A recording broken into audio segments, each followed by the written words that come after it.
The creation of the Turquoise alert system actually came from Governor Stephen Lewis from the Gila River Indian community. One of the things that I really pride myself on is working in collaboration with other elected officials and members from the community. And Governor Lewis, who is a great guy, came to me and he's like, you know, I have this vision for the Turquoise alert. And he came to me, he proposed it. And I said, yes, absolutely, I would love to partner with him. And so really the idea of the creation of the Turquoise alert came from Governor Lewis. And I was so happy to work with him. He came down, he testified, he really supported the bill, and I was happy to help move that. And I'm so proud to put that in my name. What the Turquoise alert system does is it expands the net of people who are missing. And so what a lot of people don't realize is that because a Native American or Indigenous person goes missing, there's an extra layer of government bureaucracy that has to be triggered before an alert goes out. And so the Turquoise alert system cuts through that, and it helps get eyes looking for folks quicker. And so that's very important. Well, one of the things that I think that the community can do is really focus on keeping an eye out for one another. You know, an amber alert, a silver alert, a turquoise alert doesn't work if nobody is communicating or nobody is looking. I mean, if we keep our heads on our phones the entire time, that we're not going to see anything. So I think the biggest role that the community can do is let's keep an eye out for one another. And if you see something, say something. So recently, in this year's budget, Representative Chris Lopez and I were able to commit some money to the community for public safety. Every community got something, Maricopa, Casa Grande, Eloy, Florence. We all we pulled together.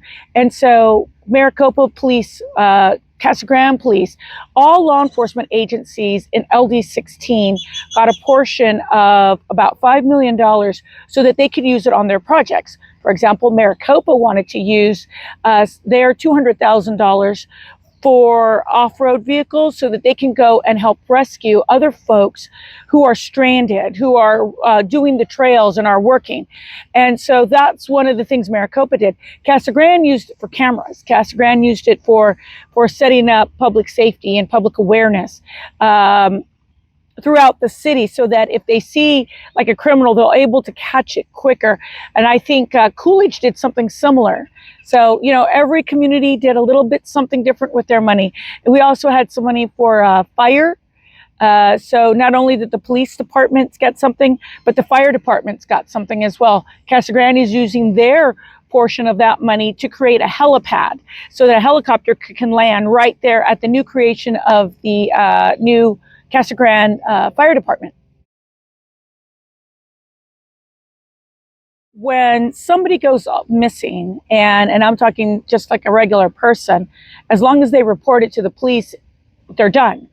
Whereas if somebody of Indigenous race, a Native American goes missing, then they have to report it and there's an extra step. So this Turquoise alert cuts through the red tape and the bureaucracy so we can alert people quicker. And that's basically what that does. It also expands the net to look for other people who don't fall within that group. So if you're 18 and under and you're Caucasian or Hispanic, you fall under the amber.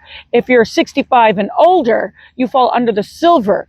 But if you're a 25-year-old Hispanic guy and you go missing, or a 35-year-old, woman, who's Asian, there's no special alert. And so that actually, the Turquoise alert encompasses those folks as well. So we were really proud to include them. Emily Pike went missing sometime in January. We dropped the bill. And when Governor Lewis and I, when we first testified in January, we had no idea that Emily Pike was actually missing. So it went through, the story broke sometime in February, I think.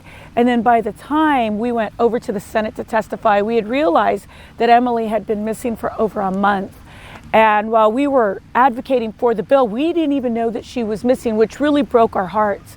That this bill that we were creating would have been able to help this little girl so much quicker. And that was really heartbreaking. That was very, very heartbreaking for us. So there is actually a trend that is happening. Currently, there are other states. Arizona is not the first state to have a turquoise alert.